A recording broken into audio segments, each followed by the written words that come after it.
আমরা এসেছি জাতীয় ক্রিকেট দলের ক্যাপ্টেন, সাবেক ক্যাপ্টেন তামিম ইকবাল এসেছে।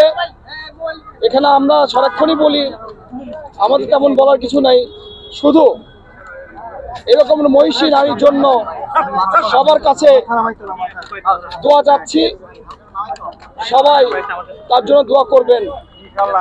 এখন সংক্ষিপ্ত আকারে আপনাদের সামনে কিছু কথা বলবেন তামিম ইকবাল। আমি আজকে এখানে এসেছি ওনার খোঁজ খবর নেওয়ার জন্য। তো রোমন ভাইরে ধন্যবাদ জানাই যে উনি ওই ব্যবস্থা করে দিয়েছেন। অল্প করে ডক্টরের সাথেও কথা হয়েছে। আমারই একটা মেসেজই থাকবে সবার কাছে যে এই জিনিসটাকে আমরা কেউই পলিটিক্যালি ভাবে না দেখে আমরা সবাই জানি যে উনি দেশের জন্য কত কিছুই করেছেন। উনি এখন অসুস্থ। আমি এটাই আশা করব আর রিকোয়েস্ট করব সবাইকে যে জিনিসটাকে পলিটিক্যালি ভাবে না দেখে সবাই ওনার জন্য দোয়া করুন যেন উনি তাড়াতাড়ি সুস্থ হয়ে যান। একই কথাই বলেছেন যে দেখেন, আমরা সবাই জানি যে ওনার অবস্থাটা যেরকম আমরা চাই সবাই যত দ্রুত ভালো হয়ে যাক, ওই অবস্থায় নাই উনি এখন, বাট স্লাইটলি অথবা ইমপ্রুভ করছেন। আমি নিজেও যখন অসুস্থ হয়েছিলাম ওনার পরিবারের সবাই আমাকে দেখতে এসেছিলেন। আমার যতটুকু কমফর্ট করা সম্ভব ওনার পরিবার থেকে আমাকে ওই সাহায্যটা ওনারা করেছিলেন।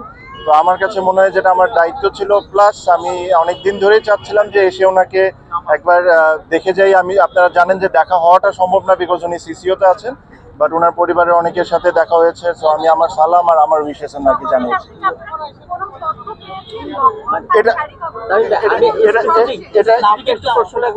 সবাই বলতেছে স্থিতিশীল, অপরিবর্তিত, মানে স্থিতিশীলতা আসলে কোন পর্যায়ে? এটা আমার চেয়ে ভালো মিল্লাত ভাই বলতে পারবেন, কেন উনিও ছিলেন ডক্টরের সাথে। তো মিল্লাত ভাই আপনি একটু যদি বলেন। আমি এখন পর্যন্ত ম্যাডাম প্রথম দিন যে অবস্থায় ছিলেন তার চেয়ে ডেভেলপ করেছেন ইনশাআল্লাহ, এবং সেই ডেভেলপমেন্টের পর থেকে এখন পর্যন্ত ওই অবস্থায় আছে, স্থিতিশীলতা ওই পর্যন্ত। আমরা প্রথম দিন যে অবস্থায় খারাপ অবস্থা ছিল তার থেকে বেটার হয়েছে। বেটার অবস্থাটাই স্থিতিশীল অবস্থায়, এই বেটার থেকে আর নিচু নামছে না, অপরিবর্তিত অবস্থায় আছে। বেটার হচ্ছে না এবং কথা বলতে পারছেন না, মুখে খাবার দিচ্ছেন কিনা এটা ডাক্তার বলতে পারবেন। উনি দিচ্ছেন না, উনি এখনো সিসিউতে আছেন এবং নিবিড় পর্যবেক্ষণে আছেন। তবে প্রথম দিকে যে অবস্থা ছিল তার চেয়ে ইনশাল্লাহ ইমপ্রুভ করেছেন, এবং এই ইমপ্রুভ অবস্থাটা স্মৃতি অবস্থান করছে।